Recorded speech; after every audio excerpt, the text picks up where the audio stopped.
உடல் அழகை கெடுக்கிறது மட்டும் இல்லாமல் மன ஆரோக்கியத்தை சீர்குலைக்கக்கூடியதாக இருக்கிறது ஆண்களைப் போலவே பெண்களுக்கு ஏற்படக்கூடிய அதிகப்படியான முடி வளர்ச்சி தான். இதுக்காக நீங்கள் எக்ஸ்டர்னல் தெரப்பிஸ் எவ்வளோ வேணாலும் பண்ணலாம். ஆனால்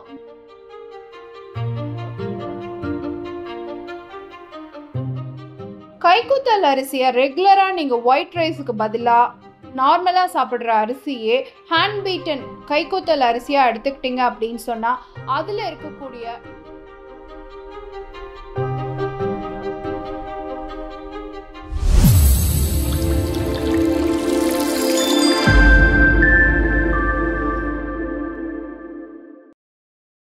அன்பு தோழிகளுக்கு இனிய வணக்கம். நம்மளோட யூடியூப் சேனலில் நம்ம தொடர்ந்து பெண்கள் சார்ந்த பல ஆரோக்கிய குறிப்புகளை பார்த்துட்டு வரோங்க. நம்ம கிட்டத்தட்ட ஒரு 16 வருடங்களுக்கு மேலே பார்த்தீங்கன்னா பிசிஓஎஸ் பேஷண்ட்ஸ் தான் பார்த்துட்ருக்கோம். ஸோ அவங்களுக்கு இருக்கக்கூடிய ஒரு பிரச்சனை என்னென்னா, அவங்களுடைய உடல் அழகை கெடுக்கிறது மட்டும் இல்லாமல் மன ஆரோக்கியத்தை சீர்குலைக்கக்கூடியதாக இருக்கிறது ஆண்களைப் போலவே பெண்களுக்கு ஏற்படக்கூடிய அதிகப்படியான முடி வளர்ச்சி தான். இதுக்காக நீங்கள் எக்ஸ்டர்னல் தெரப்பிஸ் எவ்வளோ வேணாலும் பண்ணலாம்.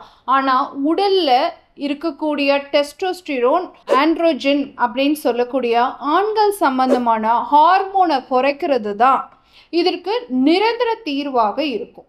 ஸோ ஹார்மோன் மாத்திரைகளே இல்லாமல் நம்ம உடலில் இருக்கக்கூடிய இந்த ஆண்கள் சம்பந்தமான ஹார்மோனான டெஸ்டோஸ்டிரோனை எப்படி குறைக்கிறது, என்ன மாதிரியான உணவுகளை எடுத்துக்கணும் அப்படிங்கிறத பற்றி தான் பார்க்க போகிறோம். சாதாரணமாக நம்ம வீட்டில் இருக்கக்கூடிய பச்சை பட்டாணி சுண்டல் ரெகுலராக சாப்பிட்றது, ஒரு ஸ்பூன் அரிசி விதை பொடி, ஆளி விதை பொடி காலையில் வெறும் வயிற்றில் தொடர்ச்சியாக எடுத்துக்கிறது, இதை ரெண்டுமே செய்யும் பொழுது நம்ம ரத்தத்தில் இருக்கக்கூடிய டெஸ்டோஸ்டிரோன் அப்படிங்கிற ஆண்கள் சம்பந்தமான ஹார்மோனுடைய அளவு படிப்படியாக குறைய ஆரம்பிக்கும். ரெண்டாவது விஷயம் பார்த்தீங்கன்னா, ரெகுலராக ஒரு மீன் சாப்பிட்டுட்டு வந்தோம், சிறுமீன் வகை ஏதாவது ஒன்று குழம்புல போட்டதோ இல்லை டவா ஃப்ரையோ நம்ம எடுக்கும் பொழுது அதில் இருக்கக்கூடிய ஒமேகா 3 ஃபேட்டி ஆசிட்ஸ் ஆண்கள் சம்பந்தமான ஹார்மோனான டெஸ்டோஸ்டிரோன் அப்படிங்கிற ஹார்மோனுடைய அளவு குறைக்கக்கூடியதாக இருக்குது.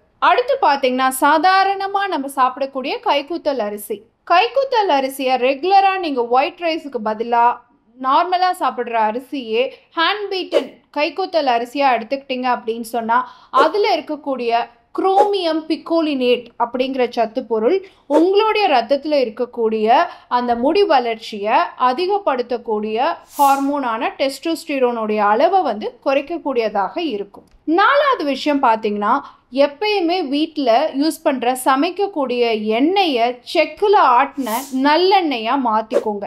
அந்த மாதிரி நீங்கள் யூஸ் பண்ணும் பொழுது அதுலேருந்து உங்களுக்கு வைட்டமின் டி சத்து கிடைக்கும். அந்த வைட்டமின் டி சத்து நம்மளுடைய ரத்தத்தில் இருக்கக்கூடிய அந்த ஆண்கள் சம்பந்தமான ஹார்மோன் எதெல்லாம் முடி வளர்ச்சியை தூண்டுதோ அந்த ஹார்மோனை குறைக்கக்கூடியதாக இருக்கும். லாஸ்ட் பார்த்தீங்க அப்படின்னு சொன்னால், நம்ம எடுக்கக்கூடிய சுண்டல் பருப்பு வகைகள் ரெகுலராகவே பார்த்தீங்கன்னா ஒரு கொண்டக்கடலையோ ஒரு பாசிப்பயிரோ நீங்கள் எடுத்துக்கிட்டீங்க அப்படின்னு சொன்னால் அதிலிருந்து வரக்கூடிய இனோசிட்டால் அப்படிங்கிற சத்து பொருள் டெஸ்டோஸ்டிரோனுடைய அளவை குறைக்கக்கூடியதாக இருக்கும்.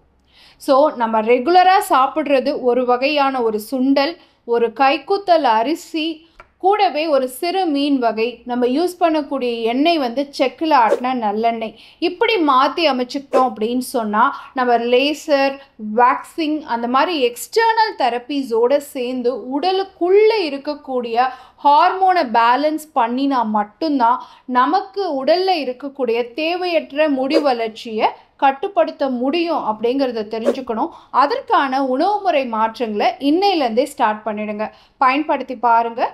இதே மாதிரி இன்னொரு ஆரோக்கிய குறிப்போடு நான் உங்களை சந்திக்கிறேன். இயற்கையோடு இணைவோம், ஆரோக்கியமாக இருப்போம், ஆனந்தமாக வாழ்வோம். நன்றி, வணக்கம்.